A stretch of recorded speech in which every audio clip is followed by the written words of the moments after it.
পৃথিবীতে একজন মানুষই শুধু জানতেন যে তিনি পৃথিবীতে কতদিন বাঁচবেন, সেটা হচ্ছে সাইয়েদনা আদম আলাইহিস সালাম। ওনাকে বলে দেয়া হয়েছিল উমরুকা আলফু সানা, তুমি পৃথিবীতে বাঁচবে 1000 বছর। কয় বছর? সাইয়েদনা আদমের সামনে অনেকগুলো রূহ রাখা হলো। সাইয়েদনা আদম বললেন, এরা কারা? আল্লাহ বললেন, এরা হচ্ছে নাসালুক, তোমার বংশধর, পৃথিবীতে তোমার পর এরা পৃথিবীতে আসবে। সাইয়েদনা আদম বললেন, আল্লাহ ওই যে একটা রূহ দেখা যায়, এটার নাম কি? আল্লাহ বললেন, হাদা ইবনুকা দাউদ, এটা তোমার ছেলে দাউদ, সে দুনিয়াতে নবী হয়ে আসবে, তার ছেলে সুলাইমানও নবী হয়ে আসবে। সাইয়েদনা আদম বললেন, মাবুদ, আমার ছেলে দাউদের কত বছর হায়াত আপনি দিয়েছেন? আল্লাহ বললেন, 40 সানা, মাত্র 40 বছর, 4 ইয়ার্স, 40 বছর তোমার ছেলেটা বাঁচবে। ও আল্লাহ, আমি বাঁচবো কয় বছর? তুমি বাঁচবে 1000 বছর। সুবহানাল্লাহ। সাইয়েদনা আদম বললেন, মাবুদ, এত ফুটফুটে সুন্দর আমার ছেলে দাউদ, মাত্র 40 বছর দিলেন কেন? জিদ মিন উমরিহি, বাড়ায়া দেন। সুপারিশ করতেছে পোলার লাইগা কে? বাবা। আল্লাহ আপনি বাড়ায়া দেন। আল্লাহকে বাড়ানো যাবে না, লেখা হয়ে গেছে। রুফিআতিল আকলাম ওয়া জাফফাতিস সুহুফ, কলম তুলে নেওয়া হয়েছে আর কালি শুকায় গেছে, আর কিছু করা যাবে? সাইয়েদনা আদম বললেন, মাবুদ, আমার 1000 বছর কেন দিলেন? আমার এই সুন্দর ফুটফুটে ছেলেটারে শুধুমাত্র 40 বছর কেন দিলেন? ও মাবুদ, আমার 1000 বছরের দরকার নাই, আমার 1000 বছর থেকে 60 বছর আমি আমার ছেলেরে দিয়ে দিলাম। দাউদ আলাইহিস সালাম বাঁচবে 40 বছর, তো বাপ আদম যদি আরো 60 দেয়, 40 আর 60 মিলে কত হয়? ভালো হিসাব বোঝে, হ্যাঁ, 100। আর আদম আলাইহিস সালাম পেয়েছিলেন 1000 বছর, 60 কমে গেলে রইল কত? 940 বছর পৃথিবীতে থাকার পরে মালাকুল মাউত চলে এসেছে, কারণ এটা on time. The death will come on time, it never late, কখনো দেরি হয় না। আল্লাহ বললেন, লিকুল্লি উম্মাতিন আজালুন ফাইযা জাআ আজালুহুম লা ইস্তাখিরুনা সাআতান ওয়া লা ইস্তাকদিমুন। মৃত্যুর একটা নির্ধারিত সময় আমি বেঁধে দিয়েছি, অন টাইম, অন টাইমেই চলে আসে, 1 সেকেন্ড আগেও আসবে না, 1 সেকেন্ড পরেও আসবে না। 940 বছর বয়সে মালাকুল মাউত এসে হাজির, এসে বলল, জিতু আন আকবাদা রূহাক, রূহ কবজ করতে আসছি। আদম আলাইহিস সালাম বললেন, রূহ কবজ করতে আসছো মানে? আমি বাঁচবো তো 1000 বছর। কয় বছর?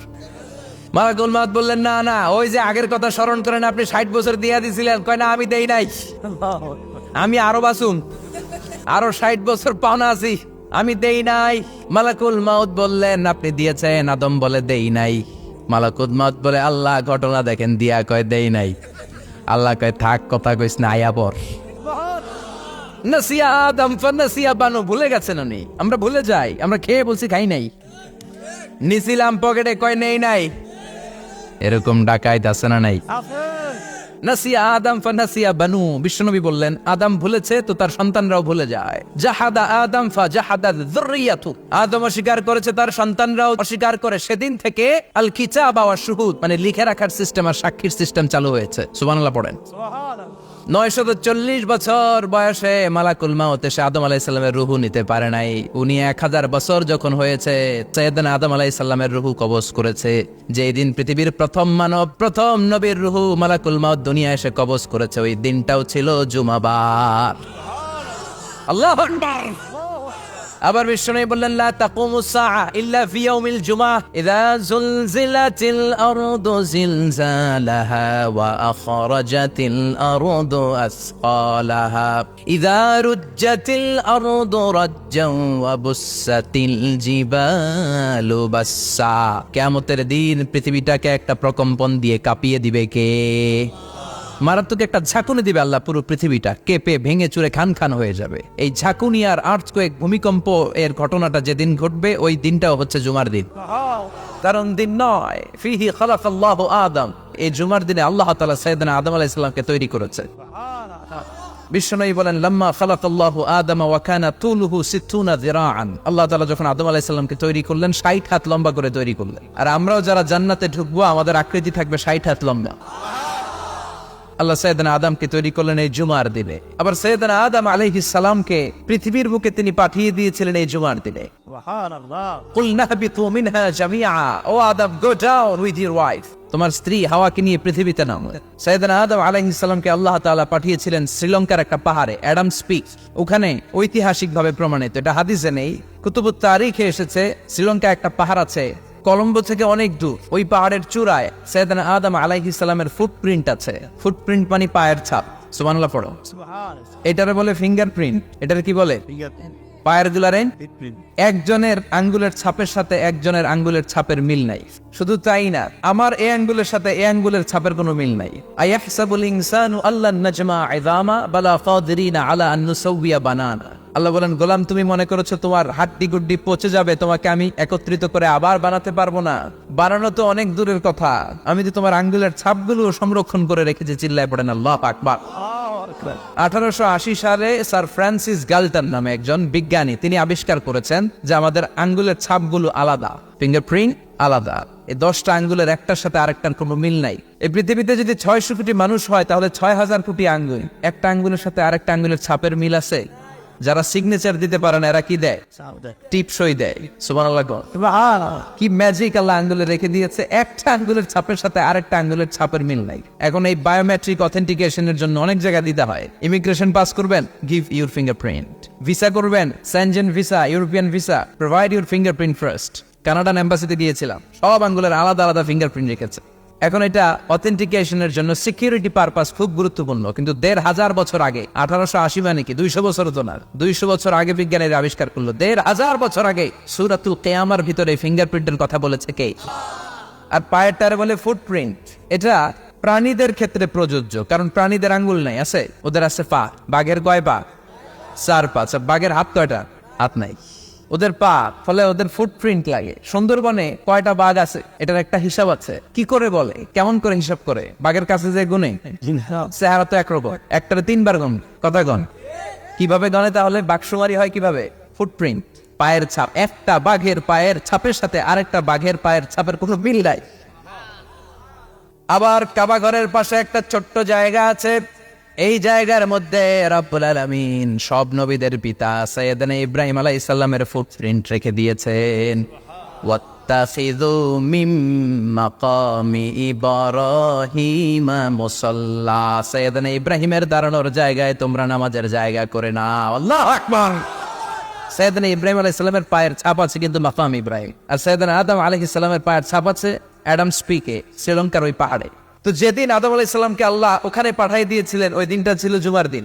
সুবহানাল্লাহ নাই? এরপরে সাইয়েদনা আদমকে পাঠানো হলো শ্রীলঙ্কায়, সাইয়্যিদাতুনা হাওয়া আলাইহিস সালামকে পাঠিয়ে দেয়া হলো সৌদি আরবের জেদ্দা শহরে। আরবিতে জেদ্দা বা জাদ্দা মানে দাদি। জেদ্দাতুন বা জাদ্দাতুন মানে কি? দাদি। হাওয়া আলাইহিস সালাম আমাদের সবার দাদি, ঠিক কিনা? ওনার নামে এই শহরের নাম। বছরের পর বছর সাইয়েদনা আদম আলাইহিস সালাম এবং হাওয়া আলাইহিস সালাম আল্লাহর কাছে ক্ষমা চাইলেন, আল্লাহ ভুল করে নিষিদ্ধ গাছের ফল খেয়েছি, তুমি মাফ করে দাও। আল্লাহ বললেন, আদম কয়েকটা কালিমা শিখিয়ে দেব, এই কালিমাগুলোর পরে আমার কাছে দোয়া করো, আমি কবুল করে নিব। আল্লাহু আকবার। আল্লাহ শিখিয়ে দিলেন আর বললেন, আদম পড়ো, রাব্বানা যালামনা আনফুসানা ওয়া ইল্লাম তাগফির লানা ওয়া তারহামনা লানাকুনান্না মিনাল খাসিরিন। ও আল্লাহ, জুলুম করেছি নাফসের উপর, ভুল করেছি, অন্যায় করেছি, আপনি যদি ক্ষমা না করে দেন আমরা শেষ হয়ে যাব, আমরা হালাক হয়ে যাব, ক্ষতিগ্রস্তদের মধ্যে শামিল হয়ে যাব, ঠিক কিনা? আল্লাহ সাইয়েদনা আদম আলাইহিস সালামের তওবা কবুল করলেন। ওনার কাজ হচ্ছে তওবা কবুল করা। আমাদের কাজ গুনাহ করা, শয়তানের কাজ ওয়াসওয়াসা দেওয়া, আল্লাহর কাজ খালি মাফ করা। তার মানে আদম সৃষ্টি হলো জুমার দিনে, দুনিয়ায় নামিয়ে দেওয়া হলো জুমার দিনে, তওবা কবুল করে নেওয়া হলো জুমার দিনে, রূহ কবজ করা হলো জুমার দিনে, আবার কিয়ামত সংগঠিত হবে জুমার দিনে। পড়েন সুবহানাল্লাহ। আবার বিশ্বনবী বললেন, আর রমাদান ইলা রমাদান, এক রমজান থেকে আরেক রমজানের মাঝখানে যত গুনাহ হয় মাফ করে কে? তারপরে বিশ্বনবী বললেন, আল উমরাতু ইলা আল উমরাহ, কেউ যদি একবার উমরা করে পরে আবার করলে 2 উমরার মাঝখানে গুনাহগুলো মাফ করে দেয় কে? আবার বিশ্বনবী বললেন, আল জুমআতু ইলাল জুমআ কাফফারাতুন লিমা বাইনাহুমা, এক জুমার পর থেকে সামনের জুমা আসা পর্যন্ত যে সগীরা গুনাহগুলো হয় সবগুলো সগীরা গুনাহ মাফ করে দেয় কে? সারা সপ্তাহে ভুল ত্রুটি অন্যায় যা করলাম জুমার নামাজের বদৌলতে সব গুনাহ মাফ করে দেয় কে? এই দামি দিনটাকে আল্লাহ ইহুদিদের দিতে চেয়েছিলেন, পায় নাই। আলহামদুলিল্লাহ করবেন না? তারা ইখতিলাফ করে হারাইছে এটা। এই দামি দিনটা রব্বুল আলামিন নাসারাদেরকে দিতে চেয়েছিলেন, ফাখতালাফু, ওরাও ইখতিলাফ করে হারাইছে। এজন্য ইখতিলাফ ভালো জিনিস না খারাপ জিনিস? ইহুদিদেরকে আল্লাহ দিতে চাইলেন, ইখতিলাফ করে হারাইছে, নাসারারাও হারাইছে। ফাজা আল্লাহু বিনা ফাহাদানা বিহাদা দ্বীন, রব্বুল আলামিন এই দিনটা আমাদেরকে দিলেন, আমরা ইখতিলাফ করি নাই, বিশ্বনবীর হাতে হাত রেখে ঐক্য করে ঘোষণা দিয়েছি জুমার দিন আমাদের সাপ্তাহিক দিন। সুবহানাল্লাহ। বিশ্বনবী বলেন ফাগাদান লিল ইয়াহুদ, সাপ্তাহিক আনন্দের দিন ইহুদিদের জন্য হচ্ছে শনিবার, ইয়াউমুস সাbt, ওয়া বা'দা গাদ লিন নাসারা, আর খ্রিস্টানদের জন্য হচ্ছে রবিবার, আর আমাদের জন্য হচ্ছে শুক্রবার। চিল্লায় পড়েন আল্লাহু আকবার। তার মানে জুমার দিন, জুমাবারের মর্যাদা বেশি না কম? চিল্লায় বলেন বেশি না কম? জুমার দিন সকালবেলা ফজরের নামাজের পর থেকে ফেরেশতারা যতগুলো মসজিদে জুমা অনুষ্ঠিত হয় ওই মসজিদে ঢোকার প্রতিটা দরজার মধ্যে দাঁড়িয়ে থাকে। কারা কারা আগে আগে জুমার নামাজ পড়ার জন্য মসজিদে যায়, প্রত্যেকের নামগুলো একটা জান্নাতের রেজিস্ট্রি খাতার মধ্যে তুলে নেয়। এই নামগুলো স্পেশালি আল্লাহর কাছে পাঠানোর জন্য। ডানে বায়ে সামনে পেছনে যতগুলো দরজা, প্রতিটা দরজায় ফেরেশতারা বসে থাকে। কে আগে আসলো নাম তুলে দেয়। তুলতে তুলতে তুলতে তুলতে খতিব সাহেব যখন খুতবা দেওয়ার জন্য মিম্বারে যেয়ে বসে যায়, ফেরেশতারা তাদের খাতা বন্ধ করে তারাও খতিব সাহেবের সামনে জুমার খুতবা শোনার জন্য বসে যায়। পড়েন সুবহানাল্লাহ। প্রথম জুমার দিন জুমার মসজিদে যে ঢুকবে, বিশ্বনবী বললেন আল্লাহর রাস্তায় একটা উট কুরবানি দিলে যেই সওয়াব, এই সওয়াব আল্লাহ আমলনামায় দিয়ে দেয়। দ্বিতীয় পর্যায়ে যে ঢুকে, বিশ্বনবী বললেন বাকারা, গরু কুরবানির সওয়াব পায়। 3 নম্বরে যে ঢুকবে, বিশ্বনবী বললেন কাবশা, হাদিসের ভাষায় এসেছে আল কাবাস, কাবাস মানে হলো বকরি, বকরি কুরবানির সওয়াব। 4 নম্বরে যে ঢুকবে তার হচ্ছে দাজাজা, দাজাজা মানে মুরগি। 5 নম্বরে যে ঢুকবে, বিশ্বনবী বললেন বাইদা, নোয়াখালীরা কয় বয়দা, আমরা কই আন্ডা, কুমিল্লায় কই ডিম। আছে না নাই? এক দেশের কত ভাষা, এক দেশের গালি আরেক দেশের বলি। আমরা বলি ছেলে, কুষ্টিয়ায় বলে পুত্র, আরেক জায়গায় গেলে বলে হুত, আরেক জায়গায় গেলে বলে ফোয়া। আছে না নাই? এক এলাকায় বলে বেটা ছেলে, ছেলেদেরকে বেটা ছেলে, মরদ ফোয়া, মরদ ফোয়া হইতে না, মরদ ফোয়া হবে।